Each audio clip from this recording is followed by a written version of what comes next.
Bonjour, c'est Ursule encore. On est le 15 novembre 2021. Alors, je viens sonner la trompette aujourd'hui encore et je viens proclamer le retour de notre Seigneur Jésus-Christ. Amen. Soyons tous bénis et encouragés. Alors, nous le savons, nous sommes dans les temps des ténèbres et c'est pas parce que nos yeux ne les voient pas que ça ne l'est pas. Amen. Alors, la clarté a diminué. Pourquoi? Parce qu'on est dans les temps où le mal est répandu. Alors, le bien, c'est la lumière, c'est la vérité. Le mal, c'est les ténèbres, c'est l'obscurité. Et alors, selon le timing de Dieu, nous sommes dans les temps des ténèbres. Amen. Nous sommes au déclin, alléluia, de tout ce que notre Dieu a décidé de faire. Amen. Alors, il y a eu un début, il y a eu une fin. Il a dit, je suis l'alpha, je suis l'oméga. Nous sommes dans le temps où l'oméga va se révéler, amen, au monde entier. Amen, celui-là qui est la finalité de toutes choses. Et il nous a aussi dit que dans ce temps-là, amen, les ténèbres seront étanches, amen, assez épaisses sur la terre. Quand ses disciples lui ont dit, mais comment on va reconnaître ce temps-là? Il leur a dit de prendre garde à eux-mêmes à cause des loups, amen, qui sont un peu partout. Alors le texte que nous avons aujourd'hui, c'est Colossiens 2, le verset 6 à 11. Alors, Colossiens 2, prenez garde que personne ne fasse de vous sa proie par la philosophie et par une vaine tromperie, s'appuyant sur la tradition des hommes, sur les rudiments du monde, et non sur Christ.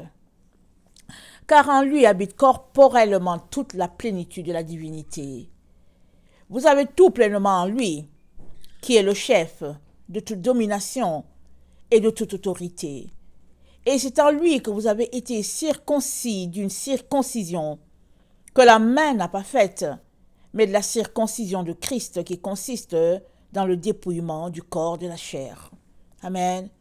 Alors, prends garde à toi. Amen. C'est ce que le Seigneur te dit en ce jour. Et alors, il dit que nous sommes environnés de loups, nous sommes environnés de pensées, de philosophie, de théories, toutes fausses qui foisonnent, amen, tout autour de nous et puis partout, si bien que si nous ne faisons pas attention, nous pouvons nous laisser emporter. Prenons juste la théorie de Darwin. On nous apprend ça à l'école, n'est-ce pas? Même, je pense que c'est au lycée. Amen. Un jour, je repensais à cela et je me suis demandé, mais comment se peut-il que c'est-à-dire que je n'ai jamais embarqué dans ça. Et puis quand on nous posait des questions, tu réponds à la question parce que tu veux les points. Parce que tu ne veux pas dire non. Tu sais la question que le professeur a posée et tu réponds. Amen. Et mais quand tu t'arrêtes, tu te rends compte que non, Seigneur, c'est vrai que dans le temps, j'étais préparé, c'est-à-dire que quand tu vas à l'école, tu es préparé à répondre à une question. Même si c'est que la question est fausse, tu es préparé à répondre à cela. Et tu sais la réponse que le professeur veut si tu as étudié. Mais avec recul, tu te rends compte que te comporter comme ça, c'est déjà un péché.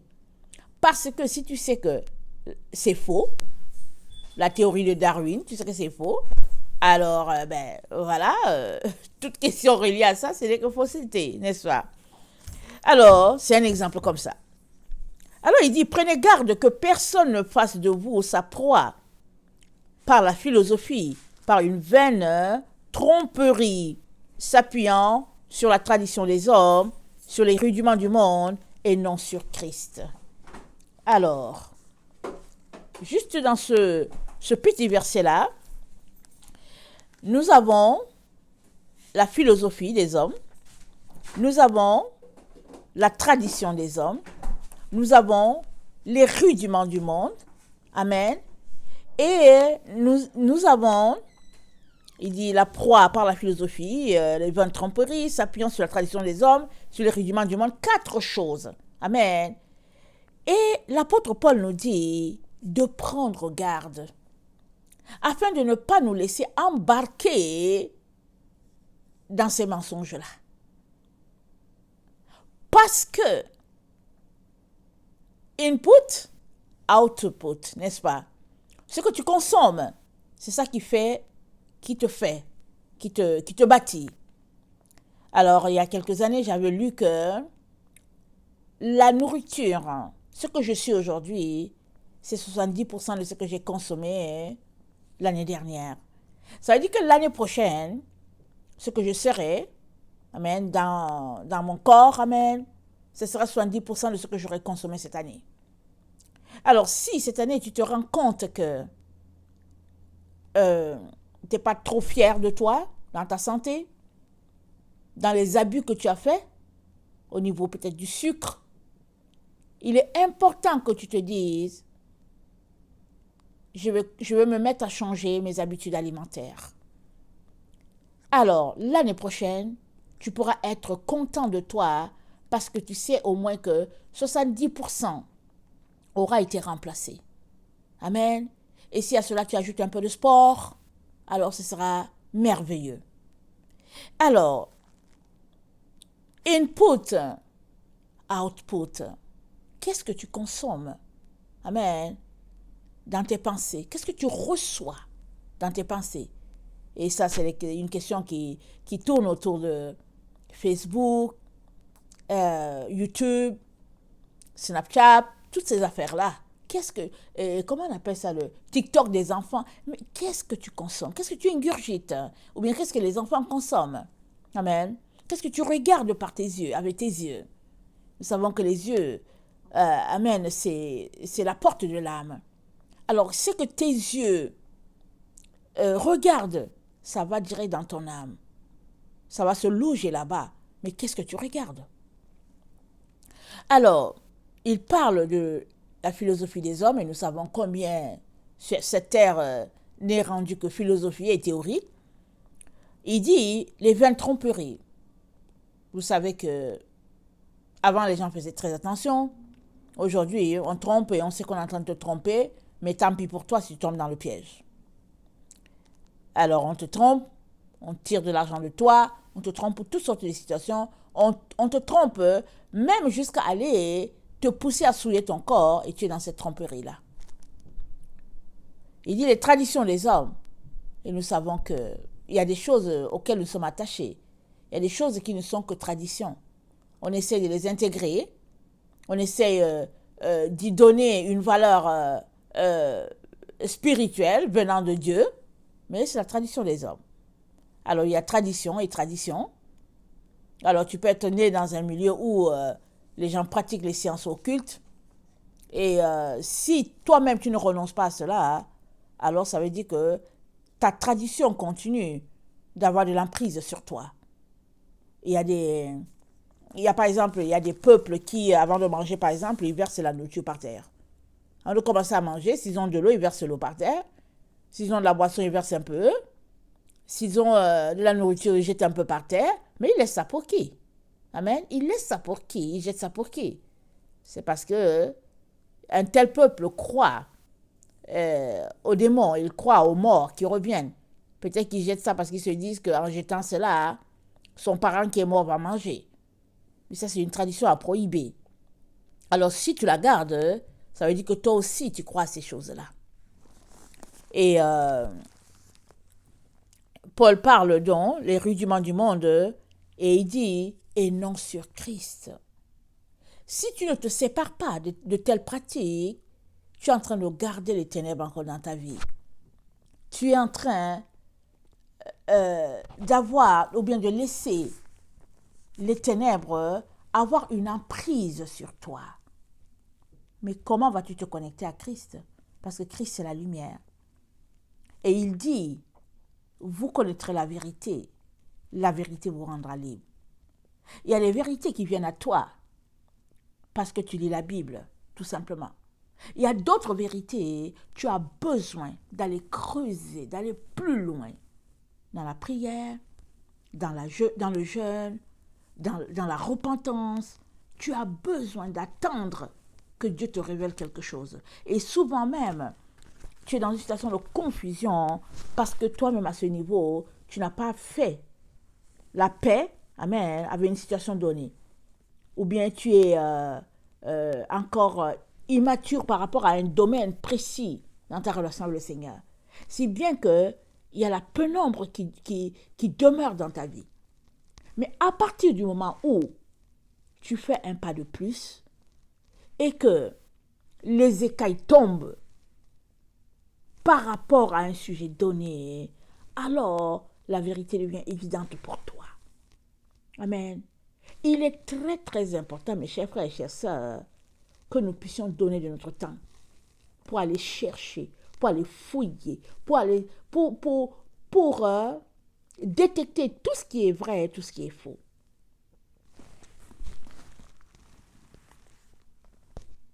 Il y a plusieurs enfants de Dieu qui se méfient des musulmans. Ils se méfient des païens.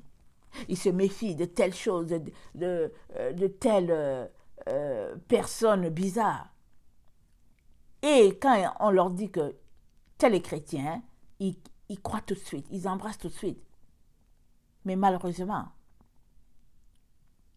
le méchant est autant dans l'église que dehors, et souvent même il est plus dans l'église qu'en dehors. Parce que le méchant, s'il vient dans l'église, c'est parce qu'il a un but bien précis. Sinon, il n'a pas le temps à perdre. Pourquoi est-ce qu'il va se lever dimanche matin, aller s'asseoir quelque part pendant 2 heures, perdre son temps et son énergie? S'il y va, c'est parce qu'il a un but bien précis. Il est en mission pour le compte de son père, le diable. Amen. Et c'est à toi de détecter qui est vrai et qui est faux. C'est pas parce qu'il dit je suis pasteur, je suis apôtre, je suis évangélique que tu vas croire. Ils sont remplis aujourd'hui. Va sur YouTube. Ils sont remplis. Et ce qui est dommage, c'est que dès qu'une personne dit que je suis pasteur, plusieurs personnes se courbent devant eux. Oh, bonjour, homme de Dieu. Oh non, c'est ça. Oh, pasteur, c'est ça. Parce que c'est comme si le nom, amen, donne, ou bien le nom pardonne leurs péchés. Voilà. Le titre qu'ils se sont donné pardonne leurs péchés. On passe au-dessus de ce qu'ils font, de leurs égarements, de leurs bêtises, de tout ce qu'ils font qui déshonore Dieu, on passe au-dessus. Or, Dieu te dit, je l'ai déjà apporté, le passage plusieurs fois d'ailleurs, et puis je reviens dessus beaucoup, parce qu'il est très important qu'on puisse s'appuyer, amen, sur la vérité proclamée par ceux qui nous ont précédés, c'est-à-dire les apôtres. Alors, Paul nous dit, amen, attendez, Éphésiens 4, il dit, le verset 11, « Et il a donné les uns comme apôtres, les autres comme prophètes, les autres comme évangélistes, les autres comme pasteurs et docteurs, pour le perfectionnement des saints en vue de l'œuvre du ministère et de l'édification du corps de Christ. » Ils sont là pour t'édifier, pour que tu sois parfait en Dieu. Ils sont là pour t'apporter la vérité, afin que les écailles puissent tomber de tes yeux et que tu puisses grandir. Ils sont là pour aller faire des recherches en profondeur et venir partager avec toi ce que leur a révélé le Seigneur. Ils sont là pour prendre un temps de jeûne, de prière, pour pouvoir eux-mêmes sortir de leurs ténèbres et d'amener le peuple de Dieu dans la lumière. Mais si tu te retrouves dans un milieu où tu n'as pas avancé spirituellement, si tu te retrouves à être avec une personne qui se dit serviteur de Dieu, mais qui tolère le mal dans sa vie, il faut que tu fuis. Il faut que tu prennes tes jambes à ton cou et que tu fuis. Pourquoi irais-tu en enfer avec la personne? Pourquoi? Plusieurs suivent leur pasteur en enfer. Plusieurs. Pourquoi? Parce qu'ils s'appuient sur le titre. Ils ne vont pas plus loin. Ils ne vont pas chercher, fouiller pour savoir si vraiment ce que la personne enseigne, c'est vrai ou faux. Souvent, on enseigne des demi-vérités. On enseigne 30% de vérité. On met 30% de rire. On met 2% de comédie. Et le reste, je ne sais pas c'est quoi. Et si tu restes dedans, ça veut dire que voilà ce qui te convient. Voilà ce qui sied à ta personne. Mais si tu décidais, par exemple, d'aller plus loin, amen, en cherchant toi-même, en fouillant toi-même, alors tu te rendrais compte que toi qui veux aller plus loin, tu ne peux pas traîner avec les autres qui ne veulent pas aller plus loin. Parce que la Bible dit, heureux celui qui ne s'arrête pas, celui qui ne s'assied pas. Ça, c'est dans le psaume 1. C'est tellement évident ce que notre Dieu dit. Il ne passe pas par 4 chemins pour nous dire comment nous comporter. Mais comment se fait-il que nous ne voyons pas? C'est parce que notre cœur est porté, amen, aux ténèbres. Notre cœur est porté à élever la chair. Alors, le psaume 1 dit, heureux l'homme qui ne marche pas selon les conseils des méchants, qui ne s'arrête pas sur la voie des pécheurs et qui ne s'assied pas en compagnie des moqueurs. Heureux cet homme-là. Pourquoi? Parce que c'est Dieu qui est avec toi. C'est Dieu qui est avec toi. Parce que si tu fais le choix de ne pas marcher, de ne pas t'arrêter, de ne pas t'asseoir, c'est parce que tu sais en toi que tu vas aller plus loin. Parce que si tu traînes avec une telle personne, elle va miner ta vie tout entière, une telle personne. Satan se déguise en ange de lumière, nous dit la Bible. C'est 2 Corinthiens 11, le verset 13, c'est Paul qui nous l'a dit. On va le lire. Notre cher frère Paul nous a apporté beaucoup, n'est-ce pas? Les gens lui prêtent plein de mensonges, mais si tu n'as pas l'Esprit de Dieu, tu ne sauras pas vraiment ce que Paul était en train de dire. Tu vas tordre sa pensée pour lui prêter ce qu'il n'a pas dit. Comme quand les gens lui prêtent qu'il a dit aux femmes de se taire. Paul n'a pas dit ça. Il faut aller regarder qu'est-ce qu'il a dit dans la lettre et puis où est l'autre partie de la lettre. Il faut regarder. Alors, pensez-vous que Dieu va dire à une personne, écoute, je te renvoie parce que c'est une femme qui t'a amené à Christ. Je te renvoie parce qu'au fait, la femme devait se taire, elle ne s'est pas tue. Alors, c'est par elle que tu t'es converti. Alors, je te renvoie à l'ennemi. Dieu ne va pas dire ça. Dieu dit, voici déjà la moisson blanchie. Il dit, mais où sont les ouvriers? Alors, Dieu acceptera dans son champ toute personne désireuse, pourvu qu'il y ait la bonne volonté, pourvu qu'il y ait la foi, pourvu que tu sois déterminé et que tu viennes et que tu veux aller plus loin. Le Seigneur te remplira de son esprit, il te donnera de faire l'œuvre pour laquelle il nous a tous appelés. Amen. Nous sommes tous appelés à perfectionner l'autre pour le Seigneur. Peut-être es-tu appelé dans le domaine d'évangéliste, dans le domaine de pasteur, dans le domaine de docteur, apôtre, qu'est-ce que j'en sais. Mais c'est à toi, avec ta marche, amen, avec le Seigneur, c'est à toi à savoir que oui, voilà ce que le Seigneur m'a dit, ou bien voilà ce qu'il ne m'a pas dit. On est dans le temps où ce n'est que la voix de Dieu qui te permettra d'avancer. Parce qu'il y a plusieurs voix. Il y a 1000 voix autour de toi. Laquelle est vraie? Mais si en dedans de toi, tu as appris à laisser Dieu te parler, tu as appris à reconnaître sa voix, tu as appris à l'entendre, alors tu resteras imperturbable.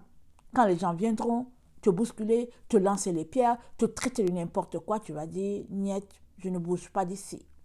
Dieu m'a parlé ici tout. Alors, dans 2 Corinthiens 11, le verset 13, Paul dit, ces hommes-là sont de faux apôtres, des ouvriers trompeurs, déguisés en apôtres de Christ.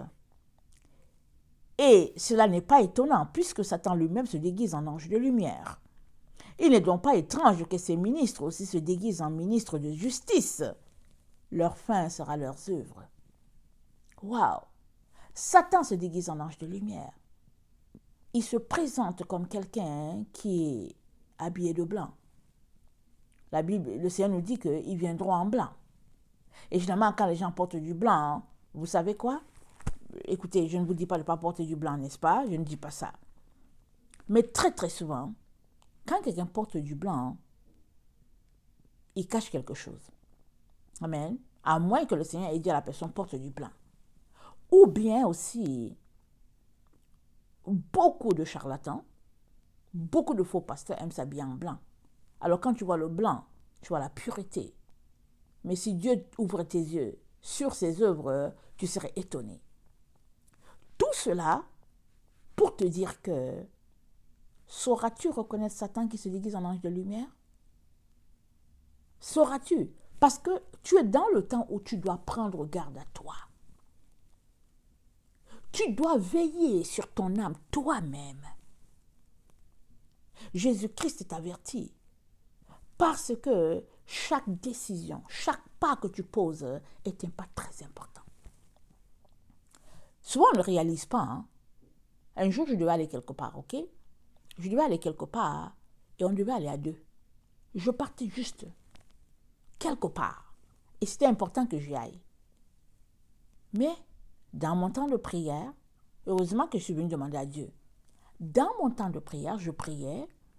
Et qu'est-ce que je disais à Dieu? Je disais, Seigneur, merci parce que tu me protèges. Tu vas me protéger encore alors que je suis en train de partir et tout. Je vous dis, il y a un saint d'autrefois qui est passé devant moi avec le sabre, avec l'épée. J'étais en train de prier. Et c'est un saint d'autrefois. Je ne sais pas si vous connaissez le Padre Pio. Le Padre Pio, c'est un prêtre là, catholique, qui était saint, qui a même reçu les stigmates de Christ. Je pense qu'en 1967, peut-être qu'il est mort autour de là, je ne sais pas trop bien. Je l'ai vu passer. Vraiment dans mon temps, allez, son épée, chut, le temps que je vois l'épée, et puis je le vois, je dis, waouh, qu'est-ce qui se passe? Et le Seigneur m'a dit, tu ne dois pas y aller. Il a dû intervenir, parce qu'en partant avec cette personne-là, même si tu veux juste accompagner, tu es en train d'aller dans la direction du diable. Parce que ce n'est pas ça que moi je veux. C'est pas ce que moi l'Éternel je veux. Mais la personne a décidé d'aller dans cette direction. Toi tu te dis ok, c'est juste une compagnie ou bien un lift que je donne. Mais tu es en train de t'accorder avec la personne. Et le Seigneur dit non. Tu ne peux pas aller. C'est-à-dire que là où tu es là, Ursule, si tu bouges, c'est que Dieu t'a dit de bouger. C'est que Dieu t'a dit d'avance, va dans tel endroit. Si Dieu ne t'a pas dit, peu importe la personne qui vient de te le dire, ne bouge pas. Reste là, tranquille, parce que ce n'est pas Dieu qui a parlé. Donc on doit arriver à un stade de notre vie où chaque pas que nous posons, c'est Dieu qui pose ce pas-là. Chaque pas. Alors, Satan se déguise en ange de lumière. Comment reconnaîtras-tu Satan? Si toi-même là, tu es dans les ténèbres. Parce que seul, dans les ténèbres, tu vois la lumière.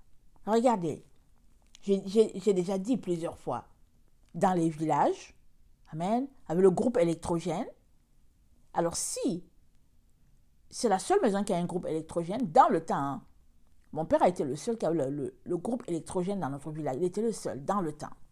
Amen. Dans les années 90. Alors, mais finalement, on n'avait pas de plaisir à avoir ce groupe électrogène-là. Parce que quand on allait au village dans les temps de pluie, mais tous les insectes du village étaient chez nous. C'est-à-dire que tous les insectes qui existent, ils étaient dans notre cour. Mais c'était terrible. On n'avait pas de plaisir. Alors, les gens venaient, ils causaient et tout, mais les insectes, le matin quand on sortait, ils étaient tous là, par terre, tous morts, par terre. Mais nous, qu'est-ce qu'on faisait? Écoutez, c'était à 20h, on était déjà dans nos chambres, couchés, couchés, en train de dormir. Tu veux dormir, tu veux pas dormir, tu es dans ta chambre. Parce que le groupe électrogène attirait déjà tous les insectes dans la cour. Alors, si on allumait aussi la lampe, qu'on avait, je veux dire, comment on dit ça, la lampe qu'on porte là, il y a une mèche là. Alors, on avait souvent la lampe là dans la chambre pour pouvoir un peu lire avant de nous coucher. Mais si on allumait aussi cette lampe-là, mais ils allaient s'organiser pour venir entrer sous la porte, je ne sais pas comment. Donc, on se couchait tôt parce qu'on voulait la paix. On ne voulait rien savoir des insectes. Mais c'est comme ça dans la vraie vie. Si tu as la lumière, amen, tu attires tout ce qui est insecte. Parce que tout va en direction de la lumière. Alors, tu ne peux pas détecter Satan si tu es dans les ténèbres avec lui. Vous êtes ensemble dans les ténèbres. Tu ne peux pas savoir qui il est. Parce qu'il se déguise en ange de lumière. Il se présente à toi comme un ange de lumière, comme un ange de Dieu.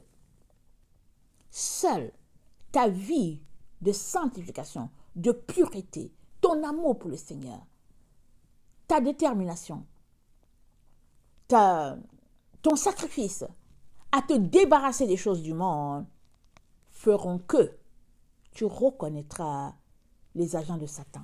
Tu les reconnaîtras. Si tu n'es pas capable de les reconnaître par leur prêche, tu les reconnaîtras tout simplement à cause de la présence de Dieu en toi. Combien de vidéos m'a-t-on envoyé? Je n'ai pas été capable d'ouvrir. Ou bien j'ouvre, dès que je vois l'image, je ne connais même pas la personne, je dis oh non.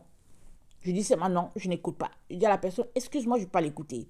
Je ne peux pas te dire qu'est-ce qu'il prêche, c'est quoi, mais non, c'est tout. Pourquoi?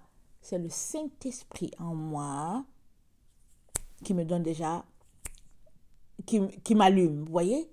Qui m'allume. Alors, il est donc très important, là où nous sommes là, toi et moi, que nous puissions travailler à notre salut avec crainte et tremblement. C'est pas dit que c'est ton mari qui travaille à ton salut pour toi, hein? C'est pas dit que c'est ton pasteur qui travaille à ton salut pour toi, ou bien ton père, à ton père de travailler à ton salut. Non, c'est à toi. Peu importe ton âge, c'est à toi de travailler à ton salut avec crainte et tremblement. Ce jour-là, Dieu ne va pas appeler, hey, Adam, et puis Ève, venez vous les deux. Non, non, non. Il a demandé à Adam, c'est quoi? Qu'est-ce qui se passe? Il dit la femme que tu m'as donnée. Il demande à la femme, hey, qu'est-ce qui se passe? Elle dit le serpent. Dieu a demandé à chaque personne, le jour que Dieu te posera la question, pour savoir pourquoi tu es dans cet état-là. Comment se peut-il que tu n'es pas rentré à la maison du Père? Tu ne vas pas dire c'est mon mari, c'est ma femme. C'est mon père, c'est mon oncle. C'est mon pasteur, c'est mon ami. Non, non, non. Tu vas répondre par toi-même. Parce que c'est toi qui t'es laissé séduire. Voilà pourquoi ce jour encore, il nous dit, prends garde à toi. Prends garde à toi. Parce que les agents de Satan, ils sont partout, partout, partout autour de toi. Tu ne peux les reconnaître que si toi-même tu travailles d'arrache-pied. Amen. À te débarrasser des ténèbres. Je terminerai en lisant, on connaît tous ce passage, amen. Luc 21, le verset 8, et puis Matthieu 24, Luc 21, le verset 8, le Seigneur Jésus-Christ nous dit, attendez, ils lui demandèrent, le verset 7, Luc 21, le verset 7, ils lui demandèrent, Maître, quand donc cela arrivera-t-il et à quel signe connaîtra-t-on que les choses vont arriver, ces choses vont arriver? Jésus leur dit, prenez garde que vous ne soyez séduits, car plusieurs viendront en mon nom, disant, c'est moi, et le temps approche, ne les suivez pas. Plusieurs viendront en mon nom. Ils viendront dans le nom de Jésus. Et ils diront que c'est Jésus qui les a envoyés. Ça, c'est dans la version de Luc. Luc, c'est écrit, plusieurs viendront en mon nom. Mais dans Matthieu, amen, Matthieu 24, le verset 5, c'est dit ainsi, Jésus leur répondit, prenez garde que personne ne vous séduise.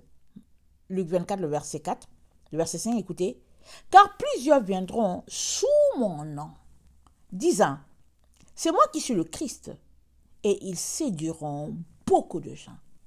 Puis plusieurs viendront sous mon nom, sous couvert, comme on dit dans mon pays d'origine. Ils viendront sous couvert d'eux. Alors, quand tu viens sous couvert de quelqu'un, c'est que c'est la personne elle-même qui est là. Quand quand Joseph arrivait, amen, il était la deuxième personnalité. Pharaon l'a fait deuxième après lui. Moïse avait la responsabilité de stocker toute la nourriture. Amen. Et les gens venaient avec leurs richesses qu'ils laissaient en Égypte. Amen. Et Joseph leur donnait à manger parce que la famille était sur toute la terre. Mais Joseph, c'était comme le Pharaon. Quand Joseph parlait, c'était comme le Pharaon. Alors, ils viendront sous mon nom. Ça veut dire qu'ils viendront à nous et ils nous diront, c'est Jésus qui m'a envoyé. Le reconnaîtras-tu? Sauras-tu s'il est vrai ou faux? Si tu prends le temps de bâtir ta personne, de prendre garde à toi, si tu prends le temps de te dépouiller de tout ce qui est souillure, mensonge, séduction, si tu prends ce temps-là, amen, tu finiras par savoir qui est vrai, qui est faux autour de toi, même en ligne. Les gens que tu ne connais pas, tu sauras cela. Et il y va de ta vie, parce que les séducteurs sont partout. Et tu dois échapper aux séducteurs. Parce que une fois que tu es séduit, c'est fini. Tu es sur le pavement. Tu as l'accotement. Tu n'es plus sur la route. Tu es séduit. Tu es en course. Or, tu dois continuer de courir jusqu'à la ligne d'arrivée. Jésus a dit, je suis l'alpha et l'oméga. À l'oméga, là, tu verras Jésus. Mais pas avant. Il faut que tu continues de courir. Et pour cela, il t'a donné une consigne. Il dit, ne sois pas séduit. Mais si tu fais partie des gens qui trouvent que les enseignements de Jésus sont très durs, ça veut dire que tu as déjà été séduit par quelqu'un qui t'a envoyé un enseignement léger. Quelqu'un qui t'a parlé d'évangile de prospérité. Quelqu'un qui te parle en diluant la parole de Dieu. Mais si tu crois que c'est à toi de travailler à ton salut avec crainte et tremblement, si tu crois que tu t'accordes avec Dieu pour prendre garde à toi-même, alors tu arriveras. Amen. Que le Seigneur bénisse sa parole et qu'il nous donne vraiment d'être des personnes très très méticuleuses, travaillant de mieux en mieux à notre salut. Amen. Nous débarrassant de tous les mensonges autour de nous et nous revêtant, amen, de l'habit de vérité, amen, qui est cette tunique-là de Christ. Que le Seigneur bénisse sa parole. Je vous aime beaucoup et Dieu davantage. Maranatha, Jésus revient. Amen et amen. Alléluia.